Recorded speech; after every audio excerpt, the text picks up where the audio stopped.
10, 9, 8, 7, 6, 5, 4, 3, 2, 1. Hey, everybody. Really good to not see you again. Hold on, I'm still adjusting here. Thank you for your patience. We had a little bit of a two-minute warning in getting things rolling because, you know, internet. Very, very nice to be here and again bring you some of the really incredible creative talent that we have in Sacramento and the region, surrounding region that are working behind the scenes. You don't see a lot of what they're doing, but they're creating some really incredible things, not only in film and visually and storytelling wise, but also in social awareness. And I think that anytime that you can tell a good story and teach a lesson at the same time, that's a pretty incredible gift to give people. So we're going to bring Alex Greenlee, and who is a young aspiring filmmaker, award-winning filmmaker who's a recent graduate, and also Jack Kohler, who is the executive director of On Native Ground. If this is your first time at the CFAA Film Talk, I'll introduce myself briefly. I'm Lori Peterson. I'm the director of the Capital Film Arts Alliance. And our objective, our organization, which has been serving this region since 2004, is really to grow the film industry and its people, and to find ways to advocate and to really do what is best in the professional interest of everybody. And so we've had a lot of great accomplishments in the years that we've been around. And COVID just kind of forced us to go into a digital format instead of an in-person meeting kind of thing, which sucks. No, it doesn't suck. It's really kind of nice to be able to reach this many people and over this period of time. So there's value definitely in having to, communicate via webcast instead of hugging and shaking hands in person. But hopefully one of these days we'll be back to that. The Capital Film Arts Alliance, really anything that we can do to help get you connected is what we want to do, whether it is looking for people to crew or cast, whether it is finding options for how to enter the business in general. We really want to make sure that you're given the best advice and moving forward, got a little bit of a support behind you. So reach out to us through the website, support us in any way that you can, and let's make some cool stuff happen. What we're going to be doing coming into December, I'm not quite sure yet, so I'll keep you guys informed. But we have some interesting things happening where we wanted to promote in enough time. The Sacramento Horror Festival is coming up on, I believe it's November 18th, but I'll make sure that that's confirmed. And actually, the guys that we're talking to tonight produced a film in 2019 that the heart of this movie is a horror story, but it's told with this indigenous and American diversity audience and storyline that it really does a combination of a couple of different things. That movie that they shot actually has been on the shelf just waiting to come back out into the masses. And they're just now finally able to get Intrepidus out to audiences through this, many festivals. Sacramento Horror Festival is one of them. And we definitely hope that you guys will not only go to support their film and watch it, but to support the festival itself. We want to see everybody who's really been invested in this region get a shout out and get some support. So anyway, with no further ado, because I want to have them tell a little bit more about, their incredible story and who they are and their relationship. We got a long conversation ahead of us. So I'm glad that you're here. Thanks for coming on board, and please welcome Alex Greenlee and Jack Kohler. Hello, guys. Hi there. Hey, how's it going? Good, good. I was just reminded that we had Jack as a speaker at the CFAA when we were meeting at the Art Institute. I don't even remember what year that was. I have to go back through my records and check. But I just love that we're kind of we come back together and bump into each other from time to time. Alex, on the other hand, I met you, I guess it's been about 5 years now, right after you were graduating from high school. Yeah. You had amazingly produced a feature film as a high school student that not just the process of shooting a feature film, that's enough to applaud people for if it just gets done, In your case, I was prepared to watch a movie that was made by a young man and give him every encouragement to go further. And I watched a movie that blew me away because I thought this is way further than he should be able to be to produce at this point. So what I want to know for sure about what's happened in your life, because I know a lot of it has to do with your creative abilities and awards that you've won and projects that you've had. But I really want to just catch up with both of you on where you've been since we last talked, and then tell us a little bit too about this Intrepidus project, that what it means to you and what got it rolling. So let's start with you, Alex, and get me a little elevator pitch as to where you were in the last few years. Sure. Yeah. I mean, oh boy, it has been a long time, that's for sure. So after that, I mean, I went off to film school. I studied at Chapman University's Dodge College of Film and Media Arts. And I had I majored in film production with an emphasis in directing, and then minored in advertising there. And it was a great program, and we can get into that later. Whether or not maybe film school is the right path for everybody. But yeah, we did several projects there, and each project I tried to treat like it was a proof of concept for something that I would want to expand later on. And Intrepidus, the film that we're going to talk about later, was one of those films. That was my senior thesis. So I went through college. My last semester of college, we were in post-production on Intrepidus, and I was working at WME in the mailroom, because that was one of the pathways that I thought would be a good way to not only network and get your foot in the door, so to speak, but anytime you're interning or working in the mailroom at an agency, you learn so many things. I mean, agencies run at 100 million miles per hour, and there's something new around every corner.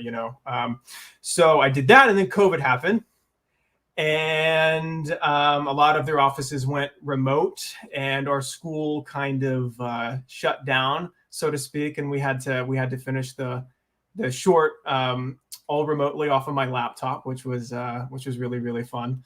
And I'm sure so many filmmakers can relate to that.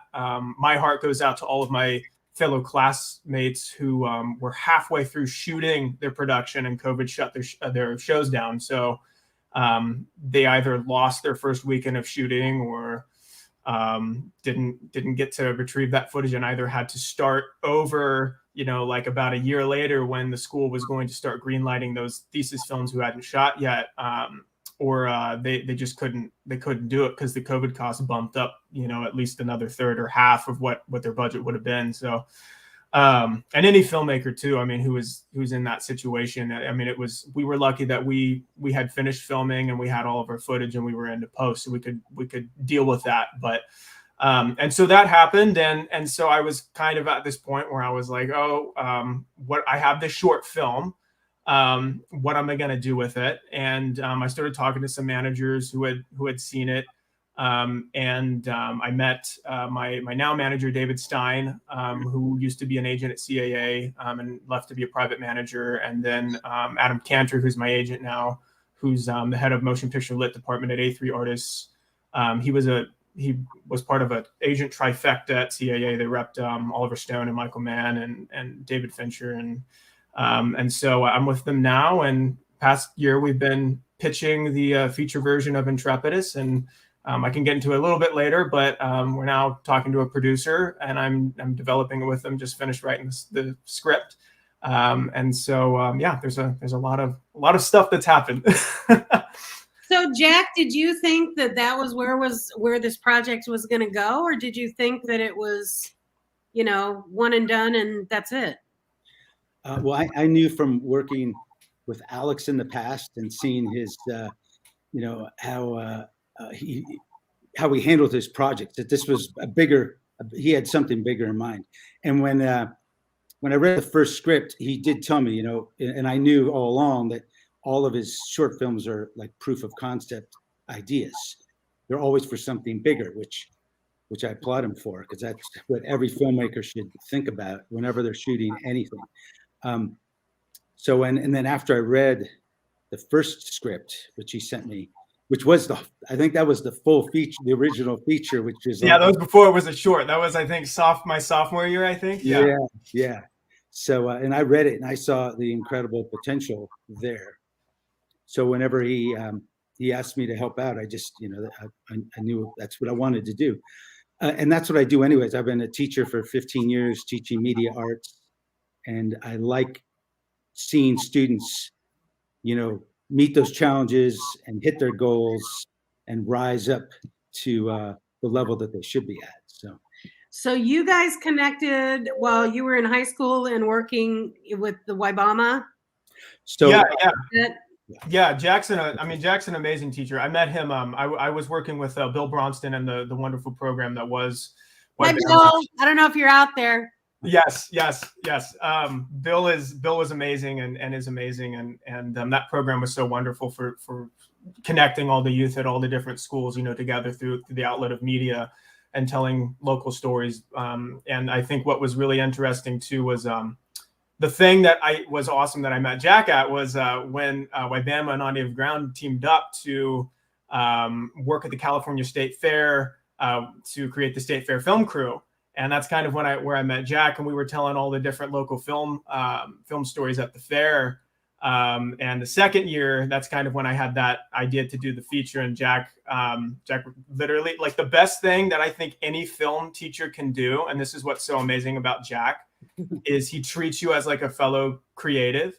It's not kind of the teacher-student dynamic, and he gives you the space to do it. He gives you the authority to make the decisions. And that was what was so wonderful about that whole experience that On Native Ground was running there. Is it really gave all these kids who maybe some had interest in film but hadn't done anything before, some were there to better their film skills and get more experience on set, really an opportunity to form teams and go out and manage their own crews, and be make their own decisions and how they were going to film stuff. And they'd be feedback and advice and all that. But that's what made me realize that Jack Kohler was a very special individual.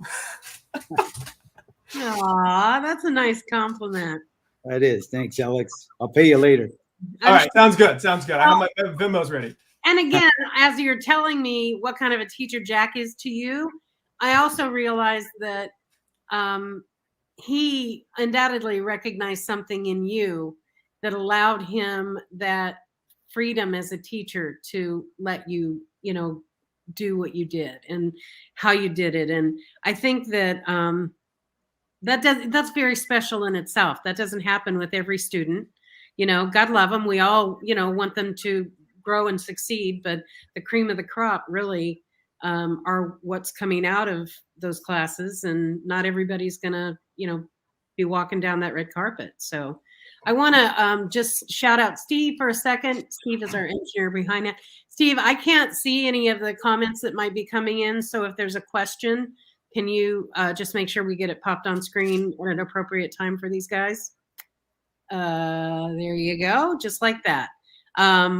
But for some reason, I'm not able to access that, and unless I hang up on this whole call, and I don't think that's probably a good idea. So anyway, Internet. Just in case something comes in, and just to let you know that. So were you involved, Jack, in the production itself, or was that a student production and you just were involved behind the scenes? So in every student production, I think through your school, Alex, they have to have at least one professional on set when they're shooting, who usually is the safety coordinator. And that's what I was. So I was the safety coordinator, and I helped out wherever I saw it needed some little help here and there, move a light or hold down a sandbag. Many hats, many hats. But when Alex, so when Alex told me about the project, and you know, four of the main actors are Native American, and I know he wanted to have Native American actors play those roles, and so I knew a lot of Native American actors, so it was easy for me to reach out and send them scripts so they could audition, and Alex could choose, you know, from good Native talent to be in this film. So tell us a little bit about the film, just the concept, because obviously diversity, I mean, Native American diversity in film, but what kind of, was that the concept going into the making of it? Or was that kind of after the fact you went, look what we did, and let's market, you know, effectively based on that? So tell us a little bit about the film, but also how those kind of play together. Yeah, for sure. I mean, that was definitely at the forefront. I think the entire time when I was coming up with the idea, I definitely wanted to tell a story that not only worked against not casting Native Americans in lead roles, but also you know, had a message that kind of revealed some of the stuff that I wasn't taught as a kid in my classes. I remember growing up in elementary school, and we'd take like trips to Sutter's Fort, and I always thought that was so cool because I was a history buff, and I really enjoyed learning about history. And the textbooks never really talked about Native America. They didn't talk about the culture, and if they did, it was very glossed over. And they really made people like John Sutter or Johann Sutter, you know, seem like these historical heroes. And they did not talk about the dark side of America history and some of the horrible things that these figures had done. And it kind of, I realized pretty early on that I was seeing a perspective that saw Native Americans as the others in this history book. When in reality, it was the other way around. You know, I mean, the settlers came in and they were kind of the disruption, and they were the foreign forces that the Native Americans had to deal with. Yeah.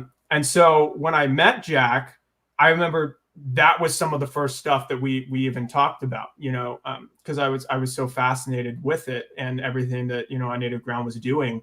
Because they're On Native Ground, and Jack, you can maybe talk a little bit about, you know, what On Native Ground does, but they are an amazing company that works with youth and so many different people on a variety of Native issues through live performance, music, you know, theater, film. And so that kind of opened my eyes to, oh my gosh, I had no idea how bad it actually was. And there's still so many people who have no idea some of the atrocities that were committed back then to Native Americans. And so when I went off to college, I knew I had a senior thesis that I would have to do. And I was always a big horror fan and a big fan of the genre growing up as a kid. I mean, like Jurassic Park, whether or not you want to call it a horror film or not, is a masterclass in suspense. And that's what turned me on and wanted me to make movies. You know, there was a magical component to that movie. But I also really respected, and as I started to grow older as a filmmaker and figuring out the types of stories that I wanted to tell and my voice, realized that the genre could be used to say something and be a metaphorical device to further explore, what the characters are going through and your themes and concepts, within the movie. It didn't just have to be face value scary. And that's why I like filmmakers like Guillermo del Toro so much, is because there's so many layers behind everything that he does, and not only his monsters and his designs, but the stories and the way that he talks about the human condition, in his movies. And so freshman year, I did a documentary with Sacramento County called Unheard Voices. I became very interested in juvenile justice reform at the time, and through that, it was on a program that was trying to prevent youth who were both involved in CPS and the foster care system from crossing over into the juvenile justice system. And through working with youth and the different heads of the departments on that documentary, I saw kind of the impacts of childhood trauma on an adolescent's brain development on their road to maturity. And a lot of it often stemmed, this anger and this frustration that would, they'd act out or, commit crimes or whatever it would be, often stem back from the lack or loss of a parental figure. And surprisingly, most of the time it was the lack or loss of having a mother, especially for a young man. There's something really interesting about that maternal relationship. And as I learned more from Jack, I mean, that's a very special dynamic in Native culture, is the mother is kind of the head. It's that's why we call it Mother Nature. It's like it's the highest kind of respected position in a tribe, and if you kill the mother, you've destroyed the family, you've destroyed the tribe. And so I was interested in exploring like a dynamic of a young Native American foster youth who had something terrible happen to him, when he was a child, he was 7 years old, witnessing his mother kill herself, and seeing who he had become growing up, hardening in the foster care system so many years later to when he was 17, starting the story there, and then bringing the horror elements in to force him to face what he'd been running from his entire life.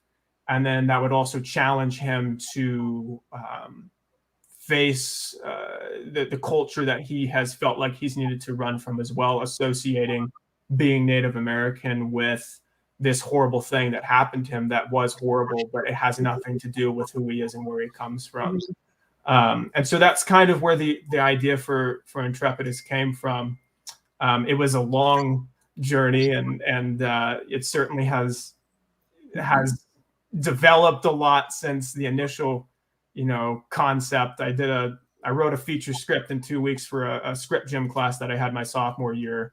I thought, oh, this is what the story is. And when I did my feature, my senior thesis, which was a 24-minute short film, that I adapted down into a short, and it kind of changed. I rediscovered what I wanted it to be. And after I was done with that, now coming into just finishing rewriting the new feature, it's fully realized, I think. And I think it's really cool that I've had the time to spend with these characters in this story, in this world.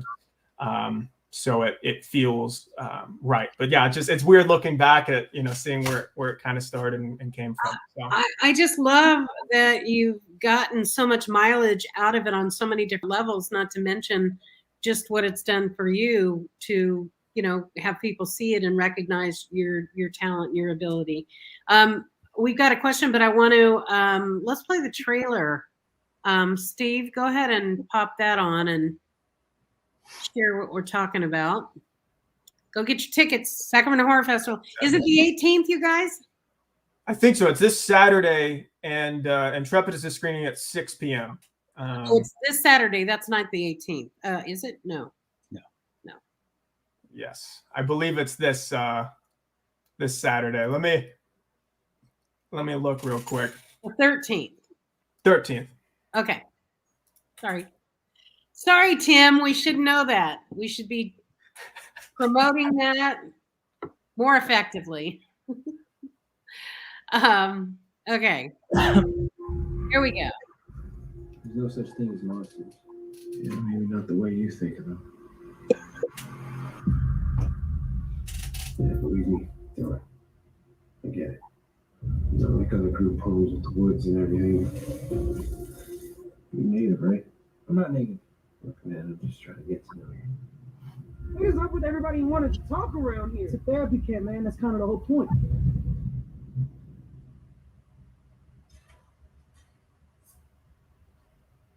You lost? You running away? That's all.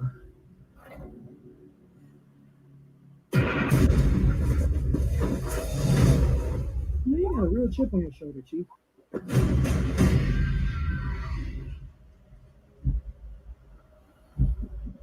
I'm sure you're okay. I want you to feel like you can come to me and talk to me about these things. There's something eating me up, like a virus in my head. These woods have a dark history. There was a time when our people were hunted like dogs.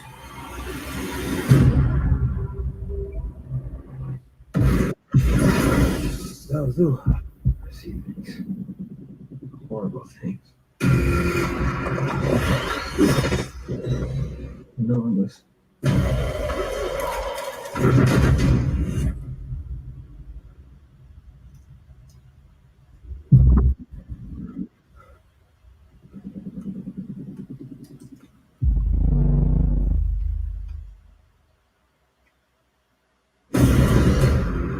Zuha will stop at nothing until it kills you. Being native, not a scar. It's a gift. Thousands of innocent natives will die. What I saw. It would make me feel. It made me like you.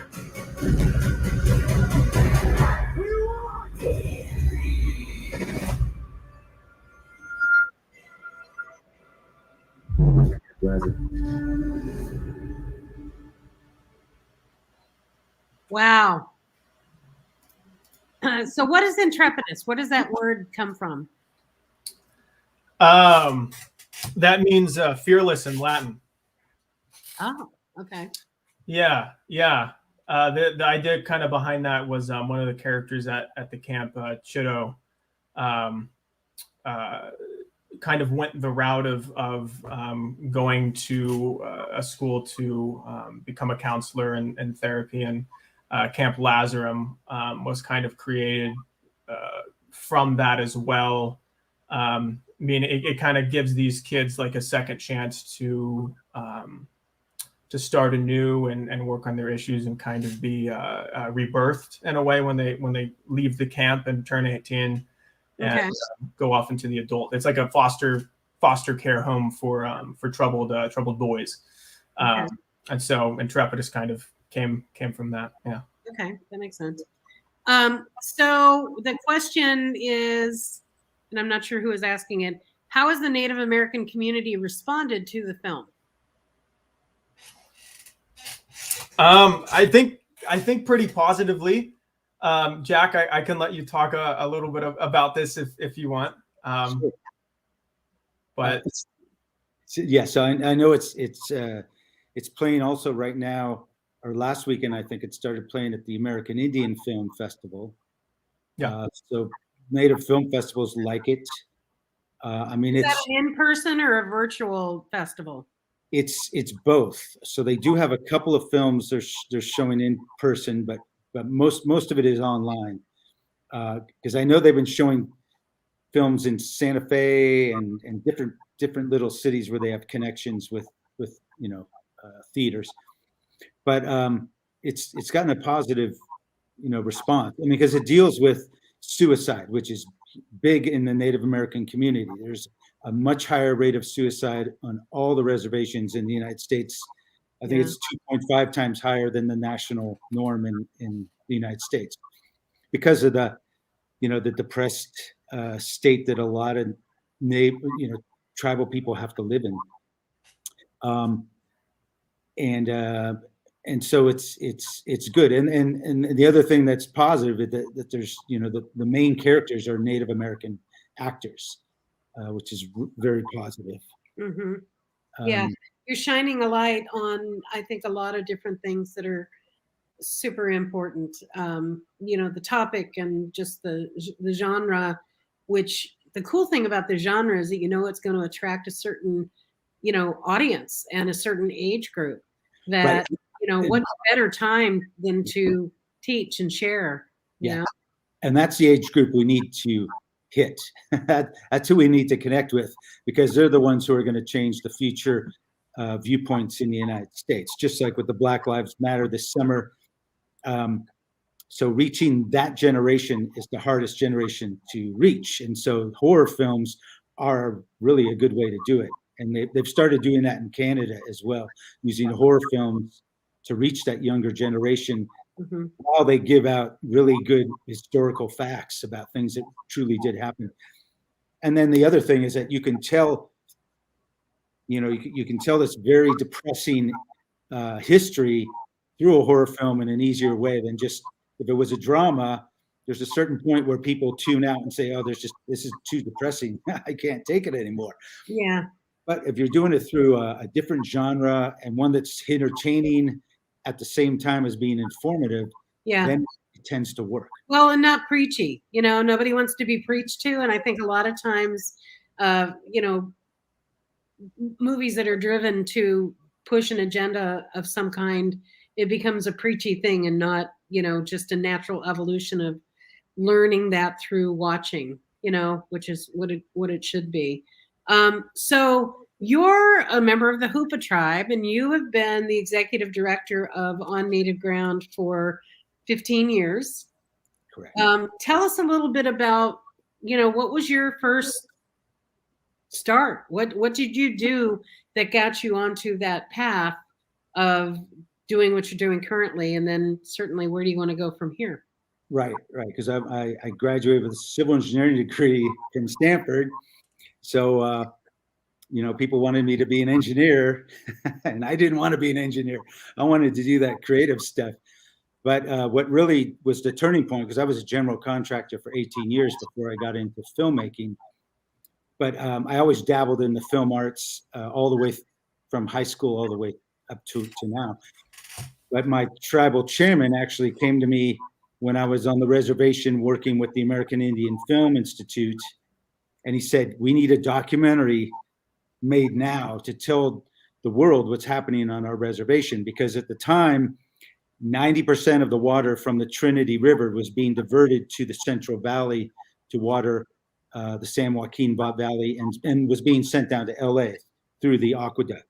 And people didn't really understand that. And there was this huge lawsuit going on at the time. So for 8 years, I worked on a documentary with a couple other filmmakers. And finally, in 2008, we put it out.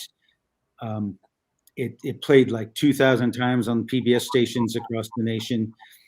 And finally, the law was changed, and the tribes got back a big percentage of their water through a lawsuit. And I'm not saying that's because of the documentary, but it did help for us to get that information out. So it was a bandwagon to be on. As long as it succeeds, that's great. Yeah.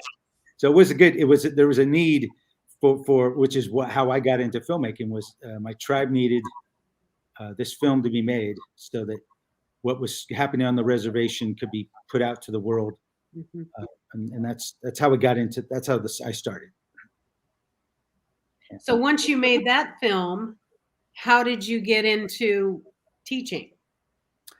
It was through the American Indian Film Institute, based in San Francisco, and I started going around to reservations with another group of filmmakers, and we would go around and we'd do 10-day stints on different reservations, teaching youth how to make stories about their reservation, so they could become the new storytellers of their reservation in this new digital world. And I did that for 3 years before creating my own organization, which just focused on teaching Native youth filmmaking skills. So that was the whole point of On Native Ground from the beginning, was to teach Native youth and teach students. And they didn't even have to be Native, but just to teach the younger generation how to tell their stories the way they wanted, not the way Hollywood wanted to tell them. Yeah. And you're continuing to do that? Yes. So I've been doing that for 15 years. I've also been a teacher at a tribal school teaching media and film arts for the last 15 years as well. So I totally in 1 year I just totally flipped from construction just right into filmmaking, like 100%. That's So kind of cool, though. That saved you some really probably sore back and body after all the years. yeah, it saved me. Well, and Jack, too. I mean, you guys are doing some pretty amazing projects too. I mean, you a couple of years ago you did the native rock opera "Something Inside Is Broken." Oh, I remember Just want that. to talk a little bit about that because that was a really cool project as well. You have the feature coming up. So yeah, so we in 2016, I wrote and composed the music for this rock opera, Something Inside Is Broken, and we toured it around California, Arizona, Nevada, and You then did on stage first, right? it was on stage. Yes, we toured 10 different theaters to about 4,000 different audience members, and then in 2018, it won the Best Rock Album at the Native American Music Awards. And it also won the best screenplay at the Barcelona International Film Festival. And then now this year it's playing at it's going to play at the Pocahontas Reframed Film Festival in 2 weeks, along with 8 other on native ground films. So we're going to fly out to Virginia and be part of the festival. And so that's a pretty cool honor that they're going to show 9 on native ground films at their festival. Are these all current films, current students, or are these just a collection? Well, so no, so a bulk of these films, I'd say half of them are student type films, and then half are professional films that were done with the professionals. So and that's what On Native Ground does. We create films that tell Native history, the truth about Native histories or issues going on currently, on reservations. And we just started shooting a new film, The Gift of Fear, which is about the missing and murdered Indigenous women's issue. And it's a feature film. And we shot the teaser trailer, and we're going to be in full production in January of 2022. So On Native Ground, you're a nonprofit, right? Yes, Okay. through the Hoopa Valley Tribe. Yeah, I cannot imagine that you wouldn't be collecting any number of different grants at this point between the education of youth, the digital, media, and Indigenous diversity. I think all of that is screaming, and every grant that I look at right now seems to be opened up to all of those categories. If not one, all. Are you finding that in your search for funding? We are finding some of those, but it takes such a long time to write all these grants. I write so many grants every year, and that takes up a lot of the creative time. But I mean, the grants help us along. So. Oh, totally. Yeah, that's where you just need somebody on your team that's doing that, so you don't have to, put the creative juices towards the administrative, functions. And it's the compliance of the grants that take even more time. But if it helps to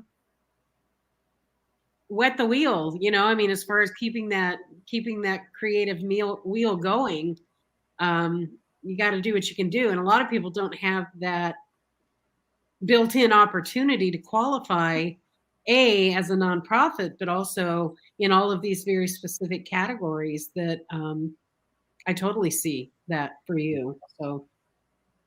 Well, yeah, I mean, I think what's so cool about it is like the time is now to start sharing Native projects, Native voices, telling Native stories. I think if you look at the past 10 years, it's been severely lacking. I think across the board. And Jack and I were talking about this the other day when we did our sit-down discussion for the American Indian Film Festival. But I think now you're starting to see a lot of, because of the opportunities that all these new streaming platforms have allotted, a lot of great shows that are made, not only starring Native American actors in roles that maybe they wouldn't have been in before, but they're also from Native creatives and Native storytellers, like Rutherford Falls and Reservation Dogs. And, I think it's really exciting now to kind of see that turn starting to happen. Yeah. It's really, I think, open season on, bringing things to the forefront that we just really haven't taken the time to acknowledge. I don't know why. I don't, circumstances and generational, whatever, but I love that all of these different individuals and people within a particular, genre are being recognized, are being given opportunities, are being given a platform of creative comfortability, as opposed to having to hide or be behind the scenes or not be, treated with the right respect. So I love that. And I certainly hope, both of you stay connected to what's happening in Sacramento, what kind of films are, being created here. Our film commissioner is a great resource for, people that are looking to build that kind of activity in this region. So, make sure that you are front and center, you know who she is, and you're talking to Jennifer West. If you haven't met her already, find her on Facebook or wherever and reach out, because she is a great resource. Outside of what you can do, are you shooting things in the region at all, or is it all is everything you've done is primarily in LA and school area? You mean on native ground? Both of you. On native ground, we are mostly in this area, the Sacramento area. So we are shooting Gift of Fear in Lincoln and Auburn area. And we're still looking for some lead actresses. So if there's any out there, we need some young lead actresses for this film.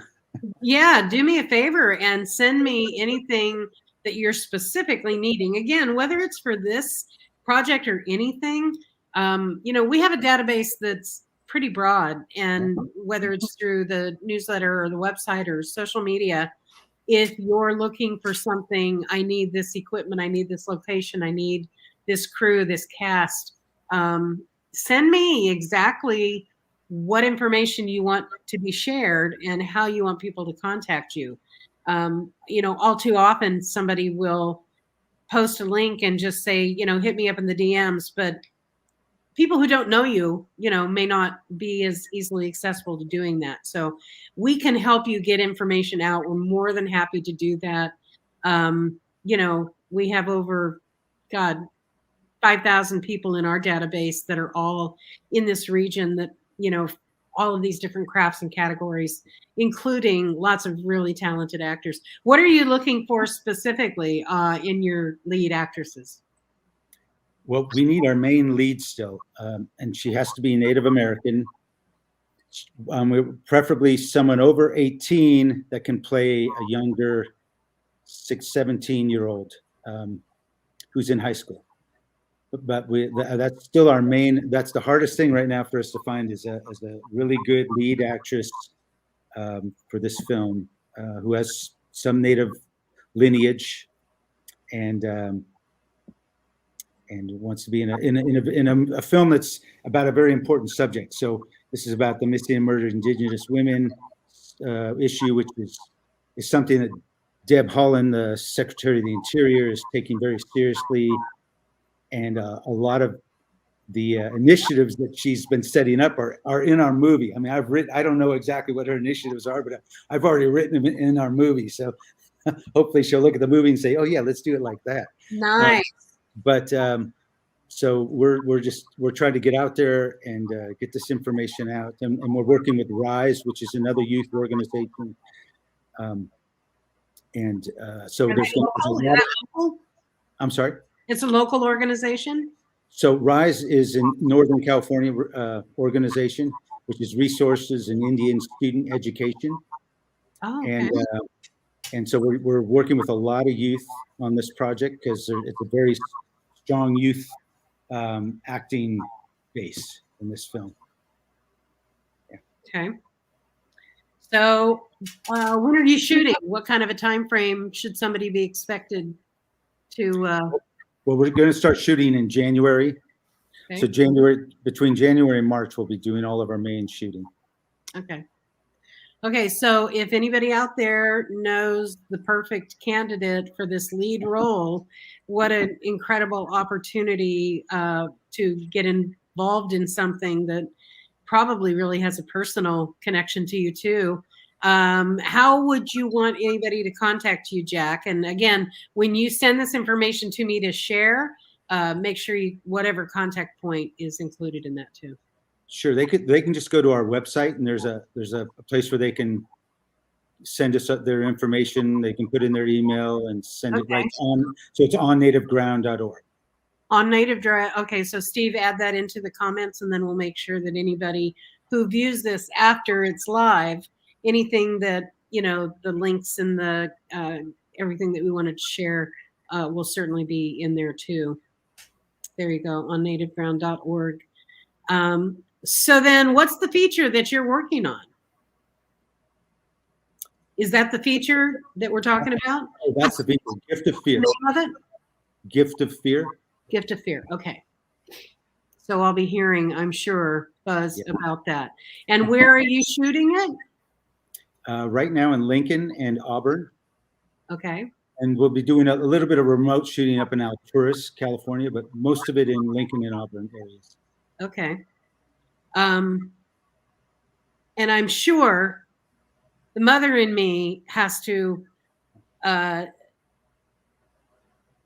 remind everybody how important it is to maintain your safety regulations and your compliance to COVID and everything that you're doing in production. So we have a lot of independent filmmakers who it's run and gun, it's all guerrilla. They're going to do what they're going to do because they want to do it. And really to set the stage for the most professional environments, it's with that in mind. So I was really happy to hear that you oversaw safety, because that tells me that that's important to you. Yes. Yeah, safety is important. Yeah. Did you guys have any guns? In the film? Yeah. Well, we have prop guns, but they're not being fired. There's no live.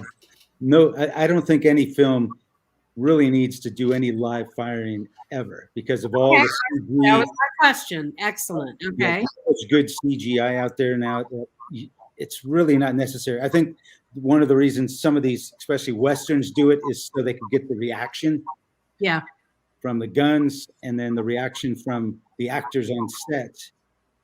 But if you're a good actor, you don't need the sound to react to a gun. Right. So. Well, that's not the most telling thing in a film either. So, build up the rest of your film if you're so intently worried about that. But yeah. And yeah. So yeah, no, but there'll be a lot of safety on our crew because there'll be a lot of kids on the set. Good. And are you mentoring kids as well? So you've got your production team. Do you bring in kids to mentor and just kind of watch the process? No. So this process, we're not doing that. I mean, most of our other movies we are, but this, we're keeping it very professional. So all the students have been chosen because they have talent in that area. Mm-hmm. I mean, we will have a young production crew, but we need that. We're trying to make a top-rated show, so we can't have too many people who don't know what they're doing on set. Yeah, it takes so much time to teach. So this isn't going to be one of our teaching films, but we make a lot of films where we teach as we go. It's always a teaching process. But this film, we're really dedicating to being a professional shot movie, so we can tell the story right. Right. And then, are you involved in this project, Alex? Are you involved in the feature? I mean, no, Duck him in. I mean, not really. Asked him to begin with, but no. No, I think we have like multiple things going on, right now at the same time, and so I mean, if I'm always there if Jack needs anything, but I'm super stoked to see how this film turns out, and one of my close friends who shoots a lot with me in LA on my projects is working on it with Jack. Nathan Dang, I know, just Oh, with you I guys. love Nathan Dang. Yes, all friends. It's so crazy that the State Fair film crew. I've met some of my lifelong friends there under that organization, and it was such a remarkable thing. But no, I'm working on some other projects right now, and I'm developing Intrepidus as a feature film right now. I'm working with Don Murphy, who's a producer.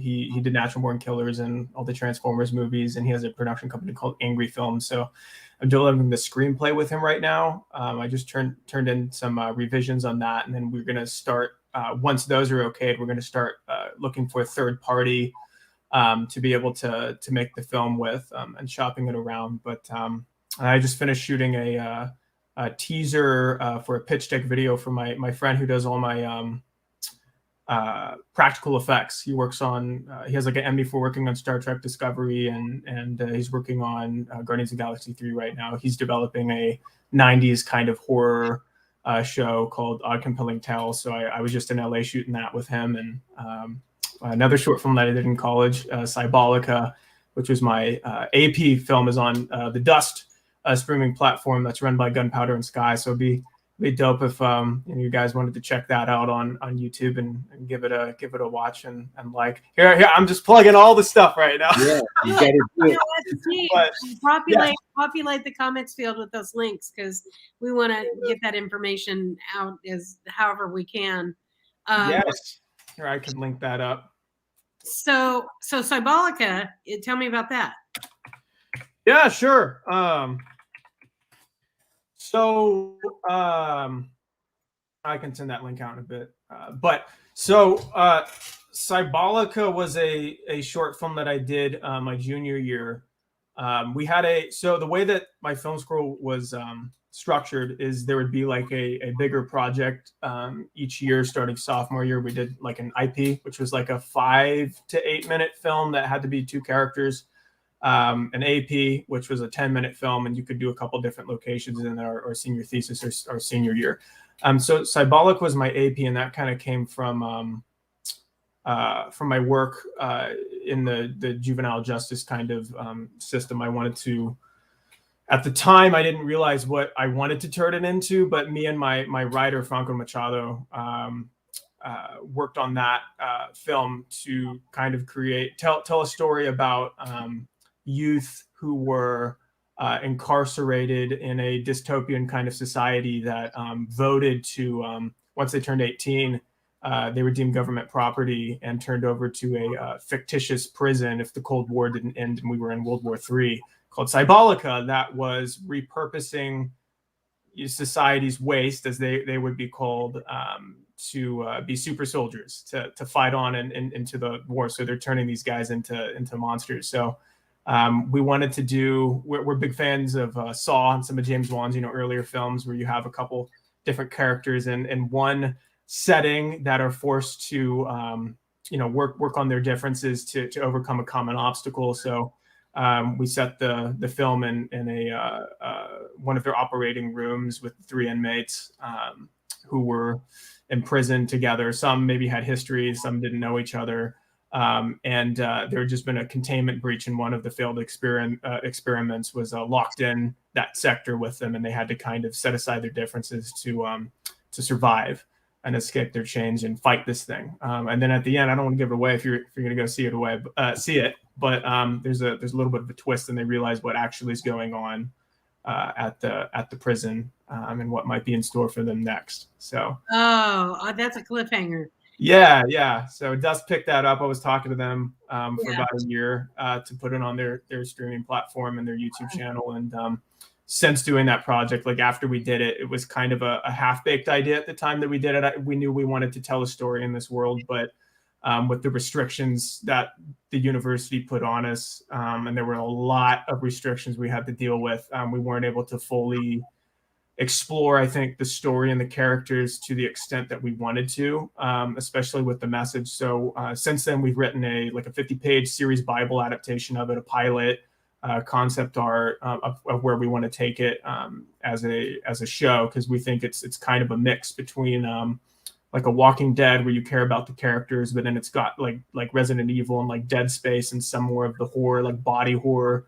There's elements of like Silent Hill and stuff in it for any horror video game fans and stuff. And it really dives into jam. Is that specifically your jam? Because the first film I saw you do was like a heartbreaking little love story. Yes. And, you know, everything that I've seen since then, I'm like, oh, geez. I made a hard turn after that one. No, I don't know. I mean, I don't always want to be beholden to the horror genre. I think just right now, because I'd love to tell other stories and help other filmmakers tell theirs as well, you know, someday and produce stories. But I think for now, that's kind of the way that I see telling my stories is using that as an avenue to talk about the very real life horrors that I think are happening now or have happened. I think so, you know, in the near future maybe, but I don't always want to do that. I love the sci-fi genre, and I'd love to do something else that isn't reliant on a genre as well one day. But yeah. That's what fascinates me now. You know, I like monsters. I like working with the practical effects. And how did Murphy come across your short? Yeah, so when I signed, David Stein, my manager, I used to rep him at CAA, and it's a very complicated story. But they essentially he had optioned Natural Born Killers from Tarantino at the time, and helped him secure the deal with Oliver Stone. And so they had been long-term friends for a very long time. And Don now is entering all these deals with these streaming platforms. He has a deal with Clooney right now. He's working with Guillermo del Toro right now. I can't remember which streaming platform it is that they have some deals with. But so he sent the short to him because we had spent the past year pitching. We pitched for Robert Zemeckis' company, Image Movers, and had a really wonderful pitch. But they do more family-oriented stuff, and this was a very hardcore R movie. And unfortunately, if you want native actors in leading parts, they can't necessarily gain funding by casting someone who might be well known, and hopefully that's changing now. But that was a factor. And then so Don saw the short film, and he read the treatment, and he liked it. And I met with him, and we talked about it, kind of where I saw the story going. And at the time,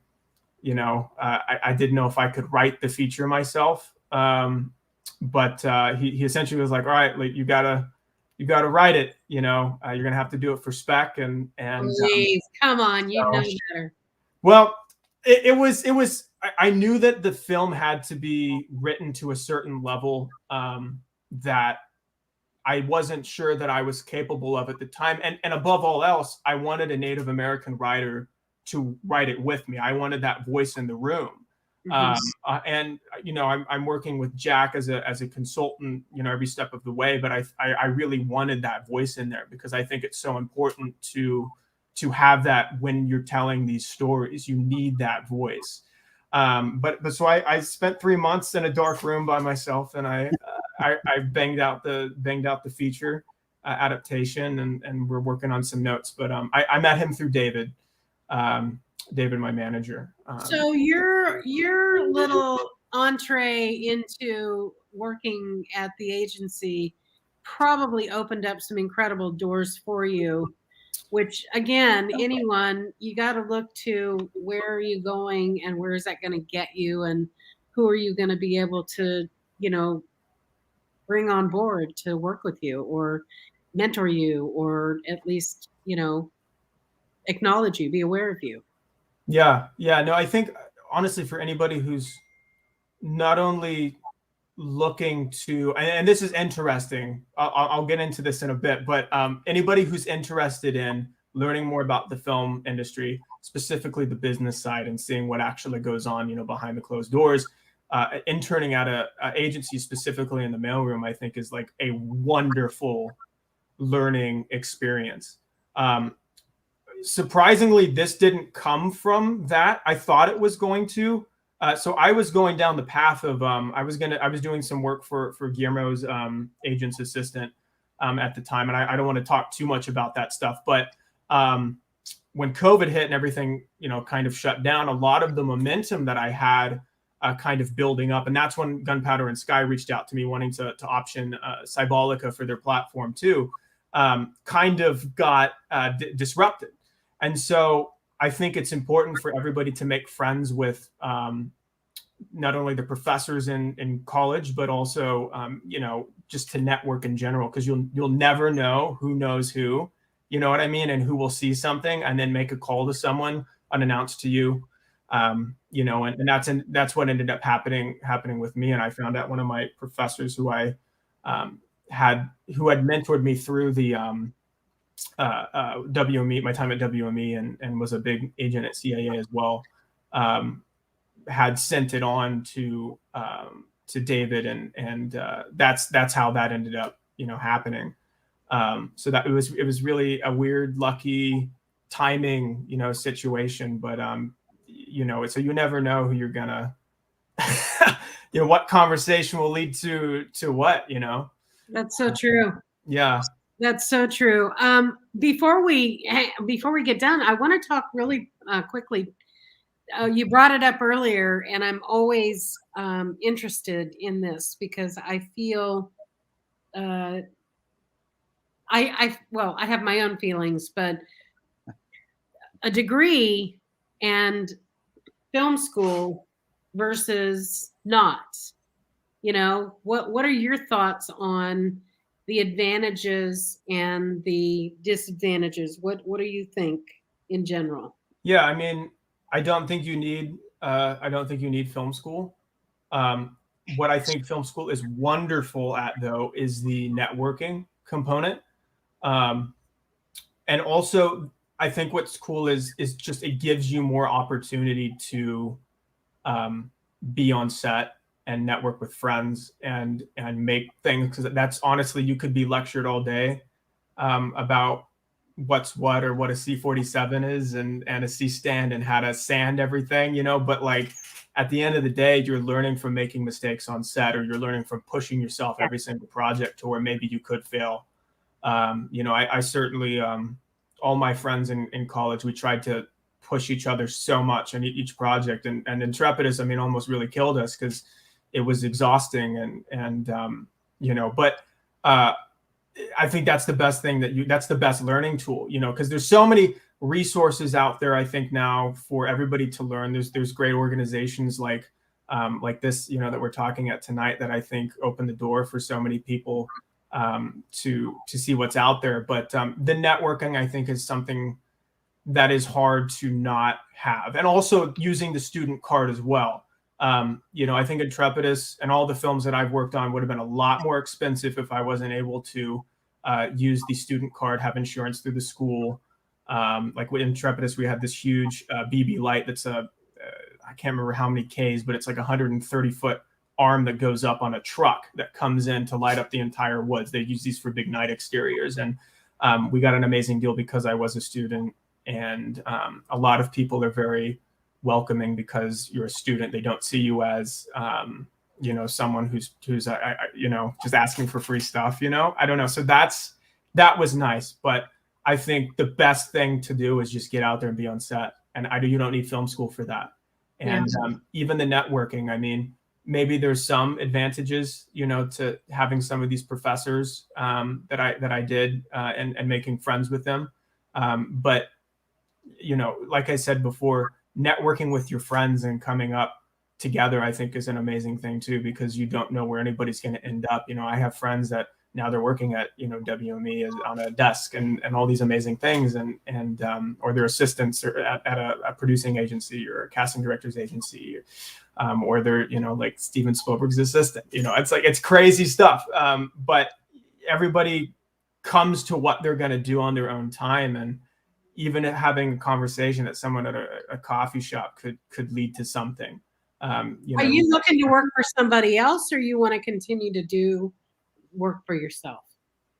Yeah, I mean, I'd love to be able to keep, you know, working on my own projects. I mean, I'm trying to get the feature off the ground, but also I would love to shadow, I think, a director. I think I always want to learn as much as I can. You know, I constantly want to see what others, how they work, other methods, you know, and I think that's the best thing that you can do, is just try to learn as much as you possibly can, and you should never stop learning. I think the day that you're like, I don't have anything else to learn. That's what makes you a good filmmaker. That's what makes you a good filmmaker, Alex.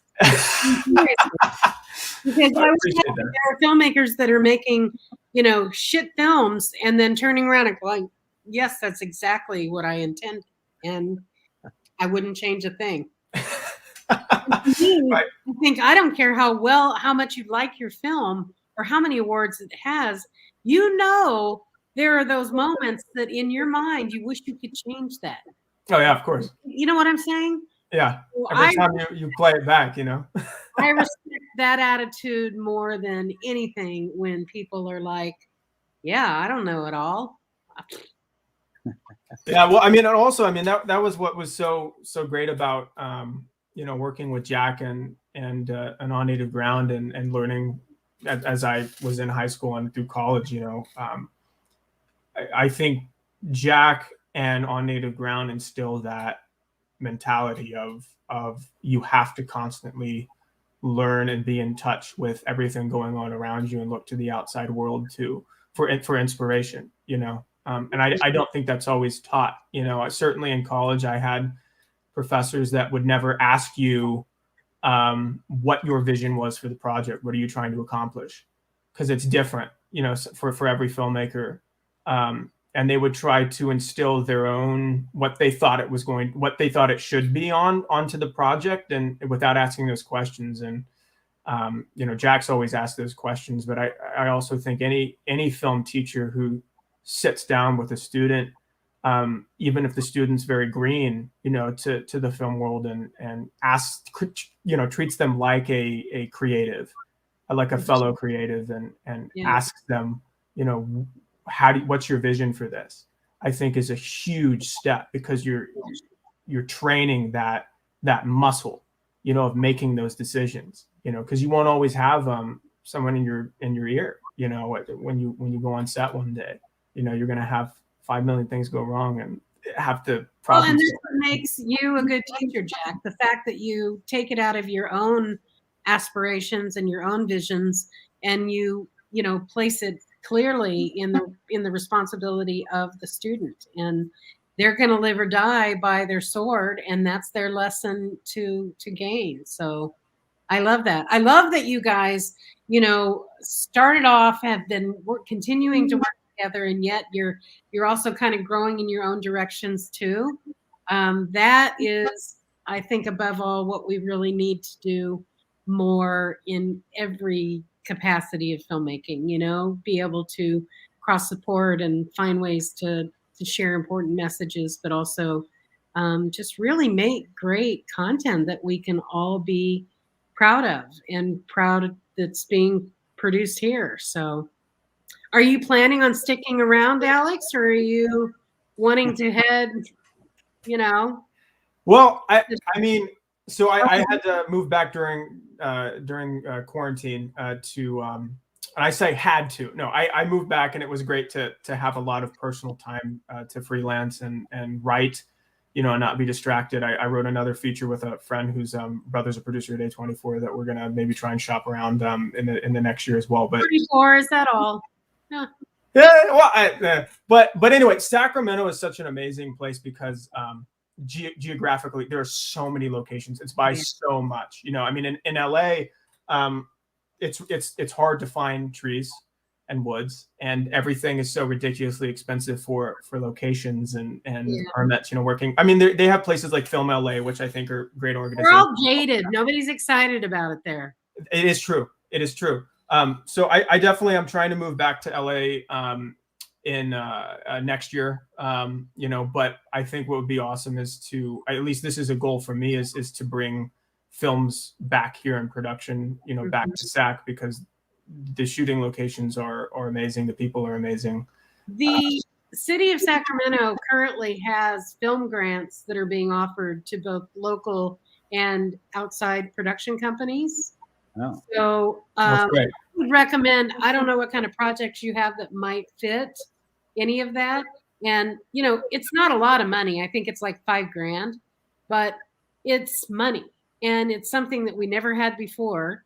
And now with a full-time film commissioner in place, that's the kind of stuff that we'll see growing and evolving as well. Yeah. I would love to see any of our local filmmakers be able to tap those funds and use them for any projects that, might fit. So, yeah. Oh, it's awesome. Yeah. Hey, can I make one comment about going to college or not? Yes, please do. So I would say, if you're thinking of going to college and you're young person, you want to go to film school, I think you should do it, but only do it if you're serious about doing it. And I wish when I went to college, I knew what I wanted to do, because I would have got a creative degree. I would have got a BA instead of a BS. But at Sac State instead of Stanford. Yeah. But if you're going to go to film school, you got to know that you really want to do it. It can't be something that you're not sure about, because that's the only way you'll succeed at film school. You shouldn't just go to film school to go to film school. You got to know that that's what you want to do, and that's your career. Otherwise, it could be a waste of time. Yeah. But it's true about the networking. Networking is the most important thing in filmmaking, is who you know and who you can connect with and who you can work with. Yeah.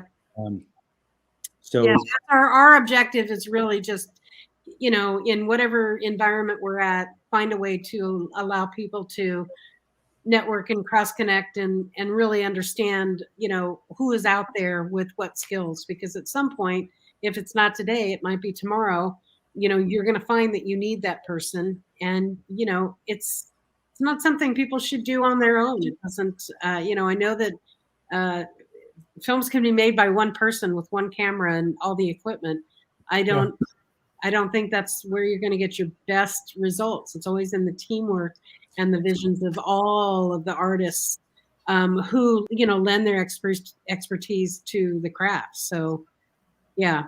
Yeah. We do have one question that came in from Debbie Regan, who wants to know if there's any chance of any more movies like My Sunset Girl. And is there anywhere that anybody can see that movie? See, we're getting into dangerous territory now. I'm not sure I want to promote that one. Yes, you can rent it on Amazon Prime. Yes, I did it when I was 16. So that was a wonderful learning experience. Making that film, and Jack and on Abraham were very, very supportive of every single step of the way of that. That's what was so great, is like they literally were like, the fair is your oyster, like going off 2 weeks, make a feature. Yeah. And Jack let me use his camera for like 2 weeks, and you worked with all the other kids, and we just did it, and back then it was so fun, right? Like we were just like making up the shots on the spot. We didn't have to go through and shot list everything because we were on time and all that, stuff. I'm like, that was so fun. And you were using sets that would have cost you $10,000 a day. Exactly. Which was it was just a wonderful thing. But I don't know, but maybe one day, I don't know.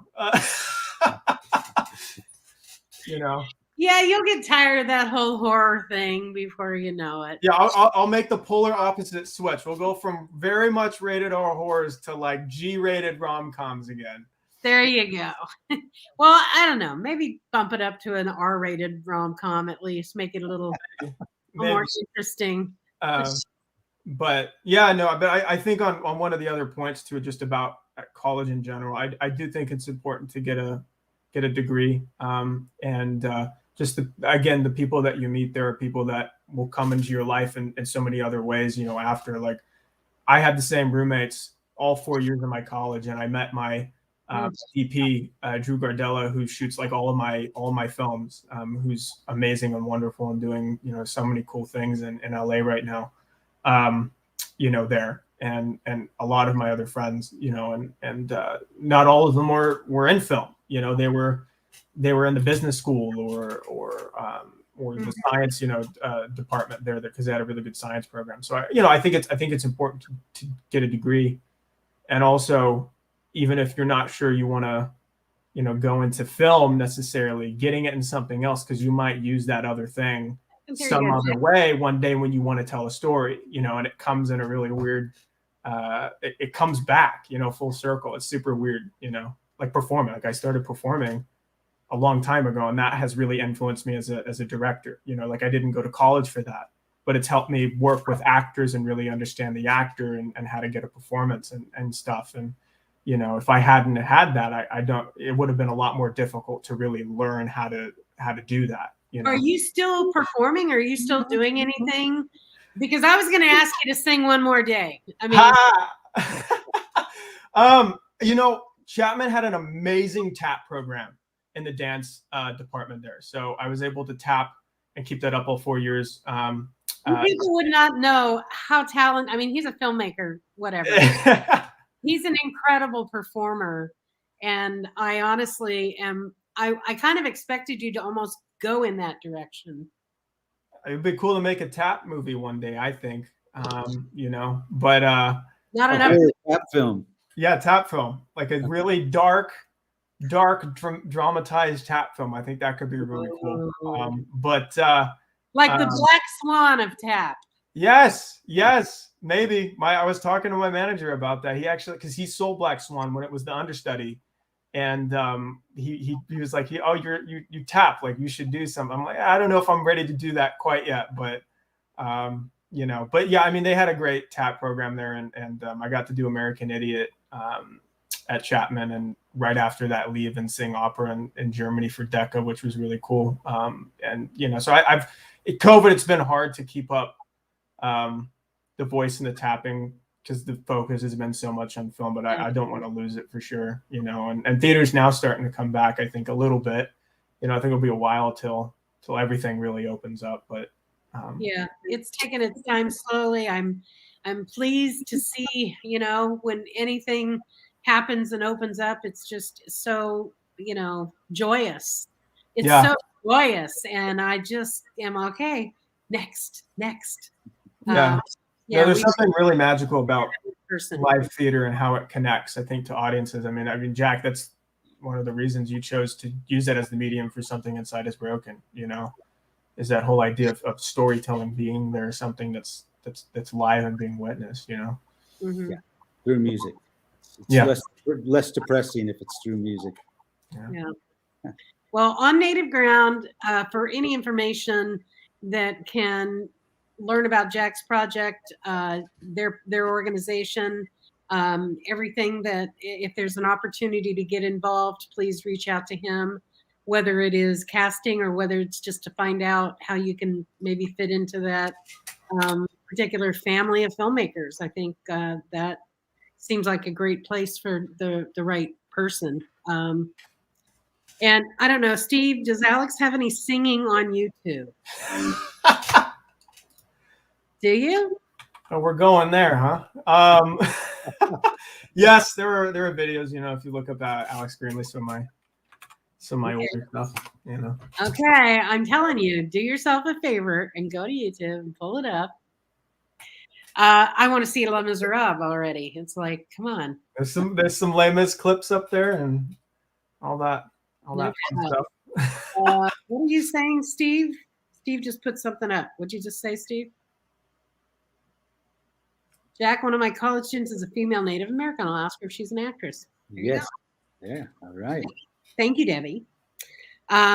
Yeah, listen, you can reach out to me. You can reach out to Jack. You can reach out to Alex. Either way, we can reconnect you to each other if you need help with that. But being able to just share an update with what you guys are doing, both individually and together, you know, we're all looking to obtain the same kind of goal of just successful completion and projects that we're proud of. So however we as an organization can support what you have needs for, you know, we're advocating for filmmakers everywhere, and we'd love to be able to contribute to any of the projects that you guys have going on. So I want to totally thank you for coming on and sharing and letting us know what's going on with you. But I think more importantly, it's opening another door of access to information and education about something that people probably would have never given a thought. So, you know, I love that we can help share that. Thanks for having us on. Yeah, thanks. Yeah, it's been really, great. really nice. Thanks everybody for watching. Keep an eye on the website and we'll let you know what we've got coming up. I'm thinking in December we might be doing something very special with the CFAA board of directors, because there's this huge whole group of people that nobody knows enough about that are doing all of the work, you know, behind the scenes. So maybe we'll bring some of them out to share their stories. But thanks again, guys. Very nice to see you. I hope everybody else enjoyed it. And Alex, tell your mom and dad I said hi. I will. I definitely will. Okay, cool. Thanks so much. We'll see you later. Yeah, thank you.